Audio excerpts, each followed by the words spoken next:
जन्मजदुःखविनाशकलिङ्गं तत्प्रणमामि सदा शिवलिङ्गं देवमुनिप्रवरार्चितलिङ्गं कामदहनकरुणाकरलिङ्गं रावणदर्पविनाशकलिङ्गं तत्प्रणमामि सदा शिवलिङ्गं सर्वसुगन्धसुलेपितलिङ्गं बुद्धिविवर्धनकारणलिङ्गं सिद्धसुरासुरवन्दितलिङ्गं तत्प्रणमामि सदा शिवलिङ्गं कनकमहामणिभूषितलिङ्गं फणिपतिवेष्टितशोभितलिङ्गं राक्षसयज्ञविनाशकलिङ्गं तत्प्रणमामि सदा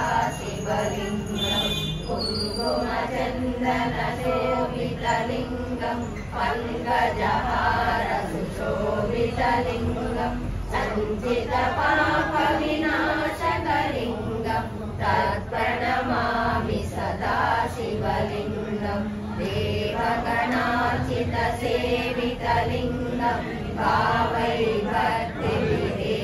च लिङ्गं दिनकरकोटिप्रभाकरलिङ्गं तत्प्रणमामि सदा शिवलिङ्गम् अष्टदलोपरिवेष्टितलिङ्गं सर्वसमुद्भवकारणलिङ्गम् अष्टदरिद्रविनाशकलिङ्गं तत्प्रणमामि सदा शिवलिङ्गं सुरगुरुसुरवरपूजितलिङ्गं सुरवनपुष्पसदार्चितलिङ्गं परमपरं परमात्मकलिङ्गं तत्प्रणमामि सदा शिवलिङ्गं लिङ्गाष्टकं हितं पुण्यं यत्पठेत् शिवसन्निधौ